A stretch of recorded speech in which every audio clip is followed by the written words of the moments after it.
Good morning दोस्तों, online platform AGS teaching centre पर आपका स्वागत है। मैं के शर्मा आप लोगों के लिए क्लास 12 का हिस्ट्री चैप्टर नंबर 3 लेके आ रहे हैं, जो कि चैप्टर का नंबर है 3 और नाम है रक्त संबंध जाति एवं वर्ग। इसमें 600 BC से लेकर के 600 AD के तक हम लोग पढ़ेंगे। इसमें आज हम लोग देखेंगे पार्ट 2 देंगे। पहला वीडियो हो चुका है, हम लोग आज देखेंगे पार्ट 2 होगा आपका। दूसरा आपका लेक्चर है, आपका पार्ट 2 है। इसमें हम लोग देखेंगे आप कि विवाह व्यवस्था को देखेंगे। पिछले क्लास का थोड़ा सा हम रिकॉल कर देते हैं। पिछले क्लास हम लोग क्या देखे थे कि समाज का वर्गीकरण कैसे हुआ था। देखे थे कि जंगलों को काट करके, वनों को काट करके समाज का वर्गीकरण किया गया था। समाज को वर्गीकरण करने में पहला जो अधिक मात्रा में जंगल काटा था वो आपका क्या कहलाया था? किसान कहलाया था, यानी कि जमींदार कहलाया था, जिसके पास अधिक मात्रा में जमीन था। पहला वर्ग में बांटा गया था। दूसरा वर्ग में कौन था? छोटा किसान था। तीसरा वर्ग में आपका जिनके पास भूमि नहीं था, भूमिहीन मजदूर कहलाया था। और उसके बाद हम लोग देखे थे, ये वर्ग को समझ गए।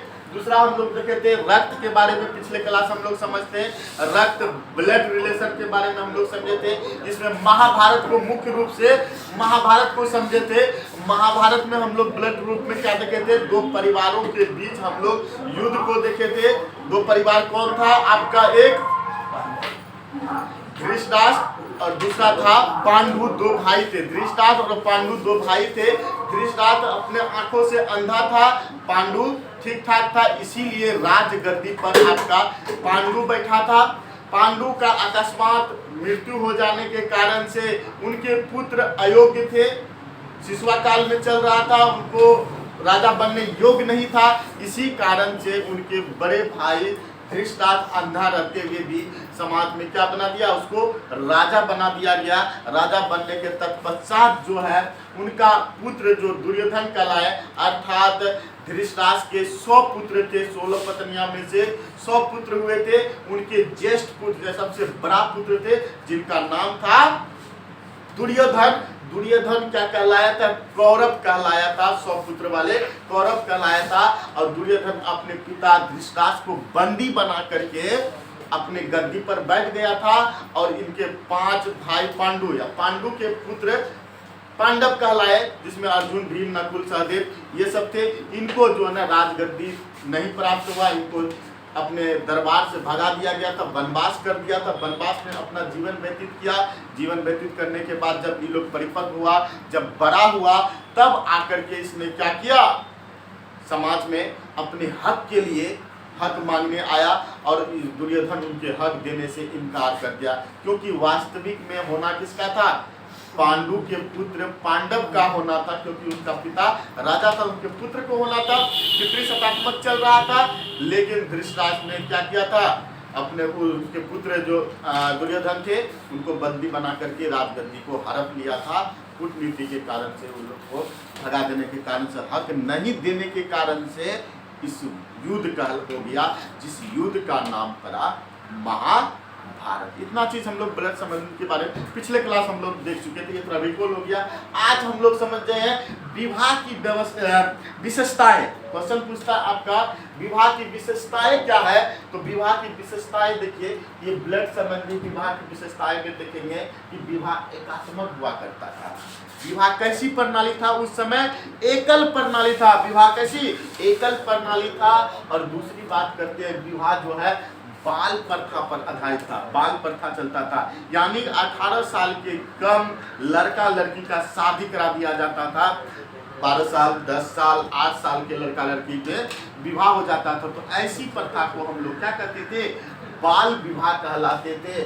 गोत्र प्रचलन नहीं था। गोत्र इस समय प्रचलन में नहीं था, अर्थात देखेंगे सगोत्र विवाह का प्रचलन था। गोत्र विवाह मतलब अपने ब्लड में विवाह करना, अपने परिवार में सगा संबंधी से विवाह करने का व्यवस्था नहीं था। अपने सगा संबंधी से विवाह करने का अर्थ होता कहीं न कहीं से जोड़ जाड़ करके मामा का लड़की तो फुआ का लड़की, खाला का लड़की, है हो जिस तरह दुनिया भर का रिलेशन मिल जाएगा आपका, इसीलिए अपने रिलेशन में शादी करना वर्जित नहीं था। सगोत्र यानी अपने गोत्र को छोड़ करके दूसरे गोत्र में विवाह करने की प्रथा था। ये विशेषता आपको दिखाता है इस समय के विवाह व्यवस्था में। अब ये बात करते हैं बहिर्विवाह का व्यवस्था था। बहिर्विवाह मतलब अपने गोत्र को छोड़ करके दूसरे गोत्र में विवाह करना बहिर्विवाह कहलाता। ऐसी उनकी व्यवस्था था विवाह व्यवस्था में। क्लियर है? ये 4-5 पॉइंट आपको लिखना है। विवाह व्यवस्था कैसा था? तो विवाह व्यवस्था एकात्मक था, बाल विवाह का प्रथा चलता था और गोत्र विवाह का प्रथा नहीं था। सगोत्र विवाह का प्रथा था, बहिर्विवाह का प्रथा था। बहिर्विवाह का अर्थ होता है अपना गोत्र छोड़ करके दूसरे गोत्र में शादी कर लेना, बहिर्विवाह कहलाता। क्लियर है जी? विवाह का प्रकार देखते हैं। मुख्य रूप से विवाह 2 प्रकार से होते थे। एक होता है आपका अनुलोम विवाह, दूसरा कहलाता है प्रतिलोम विवाह। इसमें समझेंगे जिसमें कि महिला उच्च से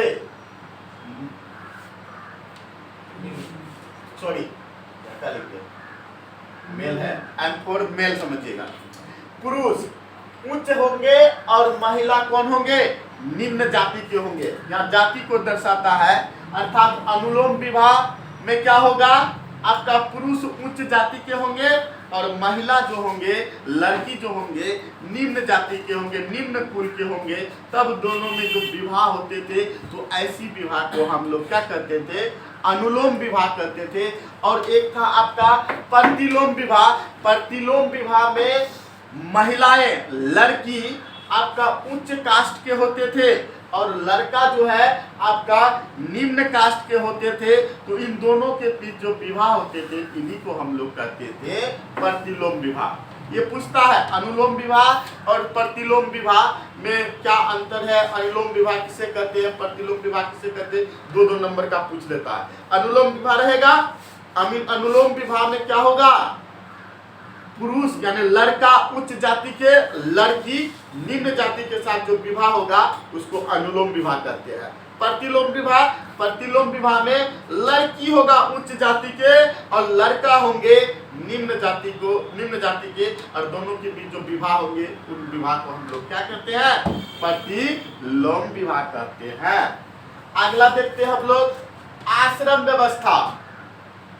इससे पहले हम लोग वर्ण व्यवस्था पढ़ चुके हैं। वर्ण भी व्यवस्था 4 प्रकार के वर्ण व्यवस्था थे। कौन था? ब्रह्मा के जो मुंह से जन्मे थे क्या कहते हैं? ब्राह्मण कहलाया था। ब्रह्मा के भुजाओं से जिनका जन्म हुआ था क्षत्रिय कहलाया था। ब्रह्मा के जांघों से जो जन्म लिया था वैश्य कहलाया था। ब्रह्मा के पैरों से जो जन्म लिया था उसको शूद्र कहलाए थे। अर्थात शूद्र जो ने इन तीनों वर्णों का सेवा करता था। ये शूद्र निम्न जाति के होते थे। इन लोगों का कपड़ा, बर्तन, बासन, पोछा, झाड़ू, दुनिया भर का काम यही लोग करते थे शूद्र। अर्थात मेरे ख्याल से शूद्र ही सबसे बड़ा था क्योंकि सबका सेवा करता था और जो सेवा करता है वो सबसे बड़ा होता है। मेरे अनुसार शूद्र को माना गया उस समय छोटा, ब्राह्मण लोग छोटा माना, लेकिन शूद्र मेरे नजर में सबसे बड़ा था क्योंकि वो तीनों को क्या करते थे? सेवा करते थे। तो वर्ण व्यवस्था हम लोग पढ़ चुके हैं। ये आपका है आश्रम व्यवस्था। वर्ण व्यवस्था भी 4 प्रकार का और आश्रम व्यवस्था भी आपका 4 प्रकार का। आश्रम व्यवस्था में आदमी का जीवन काल को माना गया है, एवरेज जीवन काल 100 वर्ष माना गया है। और आज के समय में आपका जीवन काल कितना है? 60 साल है। जीने के है 4 दिन, कट गया 2 दिन, बचल है 2 दिन, समझे? तो 60 वर्ष में आदमी आजकल का एवरेज टाइम माना गया है। 60 वर्ष में आदमी का कहानी प्लेन हो जाता है, कोई जी लेता अलग बात है, लेकिन एवरेज माना गया 60 दिन में कहानी फिट हो जाता है, पहलों को चले जाता है। तो डिपेंड करता है उसका फिजिकल वर्क के अनुसार कितना वो फिजिकल वर्क करता है, फिटनेस अपने आप को कितना रखता है, कितना ख्याल रखता है, उस अनुसार से वो चलता है। हम लोग तो लगता है पहले जाएंगे, वह कितना ज़्यादा पड़ता है जो। देखिए आश्रम व्यवस्था भी आपका 4 प्रकार से है। पहला है आपका ब्रह्मचर्य, दूसरा है गृहस्थ, तीसरा है वानप्रस्थ, चौथा आपका सन्यासी जीवन। अब समझिएगा, 4 जीने के हैं 4 दिन, बांट दिया है 4 दिन। आदमी जब अपने ज्ञानोर्जन प्राप्त करता है, जब ज्ञान को प्राप्त करता है, उस काल को हम लोग क्या कहते हैं, ब्रह्मचर्य जीवन जीते हैं। यानी कि शिक्षा को जब ग्रहण करते हैं, जिस समय हम लोग पढ़ते लिखते रहे, नो टेंशन, कोई तरह का दिक्कत नहीं है, बस खाना है आना, जैसे आते हो पढ़ के जाते, कोई टेंशन लेता है, गया घर से सर पैसा मांगे, घर से पैसा लाना है, देना है, पढ़ना है, मस्त से रहना है, तैयारी करना है, बस टेंशन फ्री। इस समय आप लोग क्या कर रहे हैं, ज्ञानोर्जन कर रहे हैं, ज्ञान को प्राप्त कर रहे हैं, अर्थात आप लोग अभी ब्रह्मचर्य जीवन को व्यतीत कर रहे हैं। 0 से देखिए, जन्म से लेकर के 25 साल तक का समय में जो आप ज्ञान को प्राप्त करते हैं, उसको हम लोग क्या कहते हैं, ब्रह्मचर्य जीवन कहते हैं। क्लियर है, आप लोग ब्रह्मचर्य जीवन व्यतीत करते हैं। जब ब्रह्मचर्य जीवन कंप्लीट हो जाता है, ज्ञान को प्राप्त कर लेते हैं, पढ़ लिख लेते हैं, उसके बाद क्या कीजिएगा, शादी कीजिएगा। शादी करने के बाद जो है ना, आपका गृहस्थ जीवन स्टार्ट हो जाता है, आपका जिम्मेवारी स्टार्ट हो जाता है, परिवार को चलाना। उनके बाद छोटा मोटा सब जो आएगा, लाइन लगेगा, नन्ना मुन्ना, उनका देख रेख करना, उनका लालन पालन करना, उनको पढ़ाना लिखाना, उनको तैयार करना आपका जिम्मेवारी बन जाता है। अर्थात आपका जीवन गृहस्थ जीवन हो जाता है, अर्थात घर के प्रति आपका पूरा समर्पण हो जाता है। सारा चीज आपका यही चीज रहता है, आपको कमाना है, बच्चे को पढ़ाना है, उनका परवरिश करना है, उसको अच्छा शिक्षा देना है, उसको जगह पकड़ना है, लाइन दिशा उसको दिखाना है। तो ऐसी व्यवस्था में जो आप जीवन व्यतीत करते हैं, 25 साल से लेकर के 50 साल तक में, उसको कहते हैं गृहस्थ जीवन। क्लियर है, गृहस्थ जीवन। अगला जब हो जाता है, गृहस्थ जीवन व्यतीत कर लिए, बाल बच्चे को पढ़ा लिए, उसके बाद उसको सेट कर दिए, तब अपने आप को लगता है चलते हैं, अब जो है ना वानप्रस्थ जीवन को व्यतीत करते हैं। अर्थात जो है ना, अब हम लोग क्या करेंगे, ज्ञान को बांटने का काम करते हैं। किसी वाटिका में, किसी वृक्ष के नीचे बैठ करके, चबूतरा में बैठ करके 10 को बुला करके ज्ञान बांट रहे हैं, ज्ञान देने, शिक्षा देने का काम करते हैं। अर्थात 50 से लेकर के 75 वर्ष तक जो है, 25 साल का जो टर्म होता है, तीसरा टर्म है, उसको कहते हैं वानप्रस्थ जीवन। वनों में जाकर के क्या करते हैं, ज्ञान को बांटने का काम करते हैं। ये 75 साल तक। उसके बाद का जो अंतिम पड़ाव आता है, आपका लड़खड़ाने की पड़ाव रहता है। अब कब जो टपकोगे, कब टिकट कटेगा, कोई पता नहीं। तो उस समय सब सोचने लगता है आदमी, अब जो है ना, कुछ तो दुनिया में बचा नहीं, न आगे ना तो न पीछे तक, सब चीज से आदमी परिपूर्ण हो जाता है। एक के अब जो ईश्वर को मानना स्टार्ट कर देता है, अब जो न ईश्वर के रास्ते पर चलना स्टार्ट कर दे, जितना जो किया, अब भगवान को समर्पित कर देना पूरा जीवन जब तक आपका है। वो 75 वर्ष के बाद का जो टर्म होगा आपका, अंतिम पड़ाव, उस पड़ाव को कहते हैं सन्यासी जीवन। घर को छोड़ करके, जोड़िया वस्त्र को पहन करके एक झोला उठाना है और चल देना है। जहाँ भूख लगे वहीं मांग के खाना है, वहीं चद्दर तान करके सो जाना है। कोई तरह का टेंशन नहीं कि कौन क्या लेके भागेगा। आज के डेट में स्टेशन में से कोई टेंशन, चप्पल वाले भाग जाएगा तो जूत वाले भाग जाएगा, उधर नींद पड़े तो मोबाइल वाले के भाग जाएगा। दुनिया भर का टेंशन, सोने में नींद भी नहीं आता है, और आंख बंद हुआ तो मोबाइल वे गैप हो जाता है।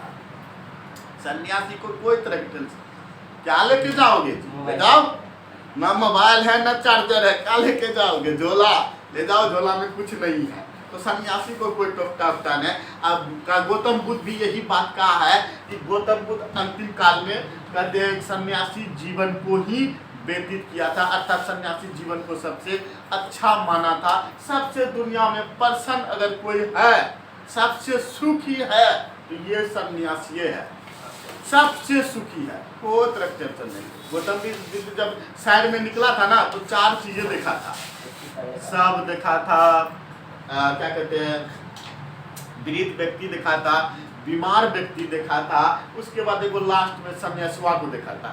ये बढ़िया चद्दर तान करके सुतल था, एकदम टेंशन, पर्सन मुद्रा में था, सब था, सब लेके जा रहा था, सब रो रही थी, बाल तल नोच रही थी, सब रो रही थी, पीछे उसका मम्मी पापा भाई बहन एकदम नोच नोच करके पूरा रो रो करके हाल बेहाल था। जो बीमार व्यक्ति था एकदम कर्रा रहा था, बीमार से कुहुर रहा था। ये भी मतलब मुझको लगा ये भी दुनिया भर का जो कष्ट है जीवन में, क्या कर रहा है एकदम कर्रा रहा बीमारी से। और एक देखा वृद्ध व्यक्ति चल रहा था, चर कर रहा था, एकदम कुहुर रहा था, एकदम चलता था तो लग रहा था कि हड्डी कर रहा है। उनको भी दुनिया भर का कष्ट था। सन्यासी बाबा को देखा, बड़ी सुखमय जीवन व्यतीत, मान के लाया था, खा के चंदर टान के सोया हुआ था, खूब टेंशन में। गौतम बुद्ध बोला अब हम यही रास्ता अपनाएंगे, सन्यासी को जीवन व्यतीत करेंगे। और घर गया, उसी दिन रात में भोर में डिसाइड किया, अपने पत्नी को छोड़ करके, अपने पुत्र राहुल को छोड़ करके रात के भोर के समय में उठाया, झोला चल दिया।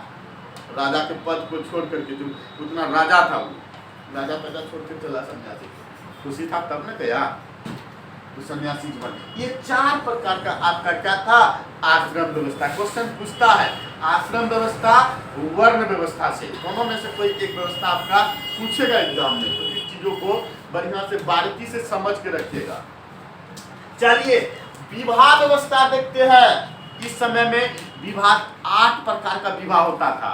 कितने प्रकार के, 8 प्रकार का विवाह होता था। एक था मान्य विवाह और दूसरा था अमान्य विवाह।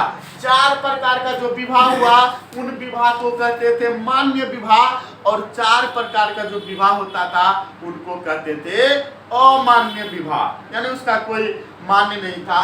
मान्य विवाह में किसको रखेंगे, ब्राह्मण विवाह जो होता था, ब्रह्मा विवाह जो होता था, वो मान्य विवाह कहलाता था आपका। दूसरा क्या है आपका, दैव विवाह, दैवियों का विवाह, उसको कहते थे दैव विवाह, ये भी मान्य विवाह के अंतर्गत रखते थे।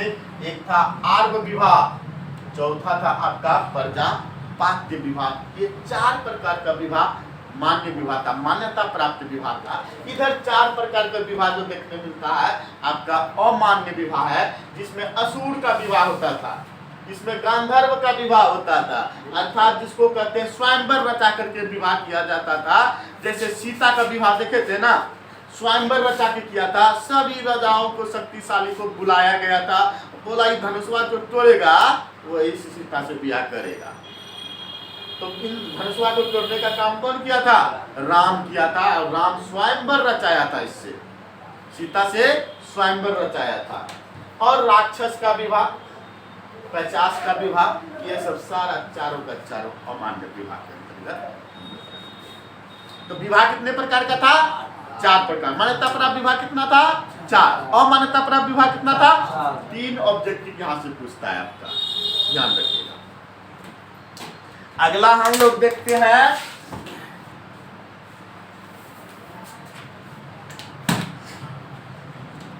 क्या है आपका, स्त्री का गोत्र। गोत्र के बारे में समझिएगा।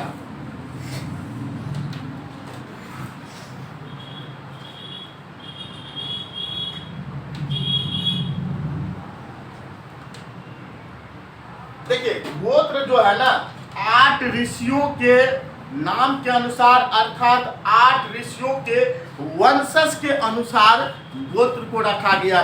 पूरा अगर संसार की बात करेंगे, यही 8 गोत्रों में से सबका गोत्र है। चाहे जो भी रहे आपका, 1 से लेकर 8 तक के बीच में आपका गोत्र है। जिनका आपको पता नहीं होगा तो अपने घर में जाकर के बड़े बुजुर्गों को पूछिएगा कि आपका गोत्र क्या है। अगर पूजा पाठ में बैठते होंगे तो उस समय जो है पंडित जी पूछता है गोत्र क्या है, आपके गोत्र के अनुसार से पूजा करवाता है।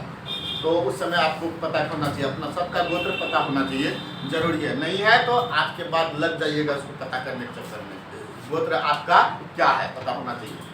तो देखिए ये आपका 8 प्रकार का ऋषि हुआ करता है। ऋषि मुनि जो ज्ञानी व्यक्ति थे उस समय, एक था आपका गौतमी ऋषि, वशिष्ठ ऋषि, विश्वामित्र ऋषि, अत्रि ऋषि, भार ऋषि, भृगु ऋषि, कश्यप ऋषि, अगस्त्य ऋषि, और इन्हीं के जो पूर्वज हुए, ये पूरे संसार में जितने व्यक्ति हैं इन्हीं के पूर्वज कहलाता है। जैसे कि हम कश्यप कुल के हैं, तो मेरा पूर्वज क्या है, ये कश्यप, मेरा गोत्र इनके अंतर्गत आ जाएगा। हम कश्यप के पूर्वज कहलाएंगे, अर्थात हम ही नहीं होंगे, मेरे ऐसा लाखों करोड़ों होगा दुनिया में, क्योंकि बहुत सारा होगा ना, आंखें में पूरा बटा हुआ। तो इनके जितने पूर्वज होंगे, इनसे जितने जन्म लिया होगा, उसका उसका उसका उसका उसका ये हो जाएगा कश्यप कुल का कहलाएगा, या कश्यप ऋषि का पूर्वज कहलाएगा, ये गोत्र कहलाता है। गोत्र का अर्थ समझिएगा, गोत्र एक प्राचीन ब्राह्मण पद्धति था। गोत्र क्या था आपका, एक प्राचीन ब्राह्मण पद्धति। गोत्र किसे कहते हैं, गोत्र की क्या गुण है, गोत्र की क्या लाभ है, गोत्र की क्या विशेषता है, अर्थात गोत्र से कुछ भी क्वेश्चन पूछेगा, आपको यही 5 पॉइंट को लिखना है, एग्जाम में आपको नंबर लेके आना है। क्लियर है, गोत्र दिखा, ये 5 पॉइंट छाप देना है, और आगे सोचना कुछ नहीं है, खाली गोत्र देखना है, ये 5 पॉइंट छापना है। तो गोत्र में पहला पॉइंट क्या है, गोत्र किसको कहते हैं, गोत्र एक प्राचीन ब्राह्मण पद्धति है। कहते हैं इसका प्रचलन लगभग 1000 BC बाद हुआ था। 1000 BC बीतने के बाद जो है गोत्र का प्रचलन आया था। इसके तहत लोगों को गोत्र में वर्गीकृत किया गया था, गोत्र में बांटा गया था। इस प्रकार से 8 प्रकार के गोत्रों में इसको बांटा गया था। प्रत्येक गोत्र एक वैदिक ऋषि के नाम पर हुआ करता था, चाहे वो वैदिक ऋषि गौतम हो, वशिष्ठ हो, वसवामित्र हो, अत्रि हो, भार हो, भृगु हो, कश्यप हो, या फिर अंतिम ऋषि अगस्त्य हो, उनका जो पूर्वज होगा, इन्हीं किसी एक में बांटने का काम किया था। उस गोत्र के सदस्य को ऋषि का वंशज माना जाता था। इनमें से जो इसका सदस्य होता था वो ऋषि का क्या माना जाता था, वंशज माना, चाहे जो ऋषि हो जाए, अगस्त्य या कश्यप, मृत्यु जो भी हो जाए, उनका वंशज माना जाता था। गोत्र के 2 महत्वपूर्ण नियम है। कौन कौन, गोत्र के 2 महत्वपूर्ण नियम क्या है। पहला नियम कहता है विवाह के बाद जो है ना स्त्री, विवाह के बाद स्त्री को अपने पिता के गोत्र को बदलकर पति का गोत्र लगाना पड़ता था। क्या होता है कि आज के ही डेट में हम लोग देखिए, लड़की का अगर शादी किसी लड़का से हो जाता है, दूसरे लड़का से, मतलब दूसरे लड़का मतलब लड़का से क्या, दूसरे क्या, लड़का से शादी हो जाता है, तो उनका जो कुल होता है, उनका जो टाइटल होता है, लड़की का वही टाइटल लग जाता है। अपने यहाँ जो थे मिश्रा थे, अगर चल गए उधर गुप्ता में, तो बन गए आप गुप्ताइन, गुप्ताइन कहलाएंगे आप, तो आपका गोत्र परिवर्तन हो जाएगा, समझे। तो विवाह के बाद स्त्री अपने पिता के गोत्र को बदल करके पति के गोत्र को अपना लिया करता है। एक विशेषता इसका हुआ, एक महत्वपूर्ण नियम हुआ। दूसरा महत्वपूर्ण नियम क्या कहता है, एक गोत्र का सदस्य आपस में शादी नहीं कर सकते थे, अर्थात एक गोत्र का, एक गोत्र में अगर शादी करेगा, उसका कहीं न कहीं ब्लड रिलेशन निकल जाएगा। दूर दराज से जोड़ जाड़ करके, इसका उसका इसका जोड़ जाड़ करके पता चल रहा है तो मामा का बेटी है, तो बहन लग गया, चल खेले खत्म। तो इसीलिए एक गोत्र में शादी नहीं करते थे, गोत्र से बाहर विवाह करते, यानी बहिर्गोत्र में विवाह करते, वहां कोई खतरा नहीं, गुजरों से जोड़ जाड़ करके आएगा न करेगा, ये नहीं होता आएगा कहां से। इसीलिए कहते हैं एक गोत्र के सदस्य आपस में शादी नहीं करते थे, रिलेशन मिल जाता था। एक क्वेश्चन आपको यहाँ देखने को मिलता है आपको बोर्ड पे, क्या धर्म शास्त्रों में लिखा हुआ है, क्या धर्म शास्त्रों में लिखी हुई आचार संहिता थे, उसका अनुसरण सभी करते थे। क्या कहते हैं, धर्म शास्त्रों में जो आचार संहिताओं में लिखा हुआ था, क्या उनका अनुसरण सब करते थे। इसका यह हुआ कि धर्म शास्त्र में जो ब्राह्मण धर्मों में लिखा गया था कि विवाह पत्नियां मतलब एगो होना चाहिए, बाल विवाह, इन सभी चीजों का अनुसरण सब करते थे। नहीं, इनका आंसर क्या होगा, नहीं, इनका अनुसरण सब नहीं करता था। इसका प्रूफ देता है एक सातवाहन वंश था, इसने ही क्या कहते हैं, क्या बोलते हैं इसको, सातवाहन वंश ही कहते हैं सर्वप्रथम जो है कांच का सिक्का चलाया था। किसका? कांच का सिक्का। दुनिया में यही वो आया, सातवाहन जो कांच का सिक्का चलाया था, बाकी बदल कोई नहीं। इसीलिए याद रखिएगा, कांच का सिक्का किसने चलाया था? सातवाहन चलाया था। और सातवाहन जो है ना मातृशतात्मक था। क्या था? मातृशतात्मक था। मातृशतात्मक अर्थ होता है जिनके घर में माता प्रधान होते, माता की चलती है सब कुछ, पिता का कुछ नहीं, उनको मातृशतात्मक कहते हैं। अर्थात माताओं के नाम से जाना जाता है। जहाँ बोलते हैं फलनमा का बेटा हो, वहाँ बोले फलनमा का बेटा है, माँ का नाम आएगा वहाँ पे। पहले माँ का नाम टाइटल, आगे उसके बाद आप सबका नाम। जैसे इसका एग्जाम्पल, गौतमी पुत्र सातकर्णी। गौतमी इस सातवाहन वंश के महिलाएं थी, माताएं थी, और उनके सातकर्णी उनके पुत्र थे। तो अब नाम लिखते समय वो लिखता है गौतमी का पुत्र सातकर्णी, गौतमी पुत्र सातकर्णी। पहले माता का नाम जुटा, उसके बाद पुत्र का नाम जुटा। ये एग्जाम्पल है आपका। पहला बात देखते हैं, पॉइंट क्या है? सातवाहन शासकों के अभिलेखों का अध्ययन करने के बाद इतिहासकारों ने साबित किया कि यह शासक ब्राह्मण गोत्र व्यवस्था का पालन नहीं करता है। जब इतिहासकारों ने जांच किया, सातवाहन वंशों का इतिहास को अध्ययन किया, तो ये पता चला कि सातवाहन वंश जो है किसका? ब्राह्मण वंशों का वर्णन नहीं करता है, उसको डिफाइन नहीं करता है, उसके पालन को उसके पालन को अनुसरण नहीं करता है। दूसरी बात क्या है आपका? कुछ ब्राह्मण राजा बहुपत्नियां प्रथा को मानते थे। उसका कहना था 1 से 2 पत्नियां रख सकते हैं, 3 4 रख सकते हैं, डिपेंड करता है उसके अनुसार से। तो बहुपत्नियां रख सकते हैं, बहुपत्नियां का व्यवस्था था, और ये व्यवस्था ब्राह्मण व्यवस्था में नहीं था। एगो से उसके बाद दूसरा नहीं, कहानी प्लेन, खत्म तो खत्म एगो। लेकिन इसमें ब्राह्मणिक व्यवस्था को ये नहीं मानते, साथ मान के राजा कौन है, एक नहीं 2 3, पहला दूसरा चलेगा। अगला देखते हैं क्या कहता है।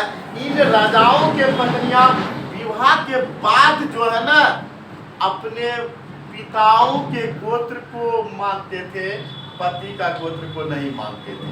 इधर हम लोग क्या देखे थे, जब विवाह व्यवस्था में क्या देखे थे कि पत्नियां जब जाते थे विवाह करके तो पति के गोत्र को अपना लेता था, ये ब्राह्मण वंश में कहलाता है। लेकिन जो है ये गोत्र कहते सातवाहन वंश में ऐसा नहीं था कि पत्नियां विवाह करके आने के तत्पश्चात भी जो है ना अपने पति अपने पिता का ही कुल को मानते थे, अपने पिता के गोत्र को नहीं छोड़ते थे, उन्हीं को लेकर के चलते थे। सातवाहन शासक के माता के नाम से जाना जाता था। इसका एक एग्जाम्पल है गौतमी पुत्र सातकर्णी, दूसरा राजा वशिष्ठी पुत्र स्वामी श्री इत्यादि। इस प्रकार से आपका आज का लेक्चर खत्म होता है। और कहेंगे कि सेशन अच्छा लगेगा तो एक बार जरूर लाइक और सब्सक्राइब कीजिएगा, और दोस्तों में शेयर जरूर कीजिएगा, और इनका स्क्रीनशॉट ले लीजिए।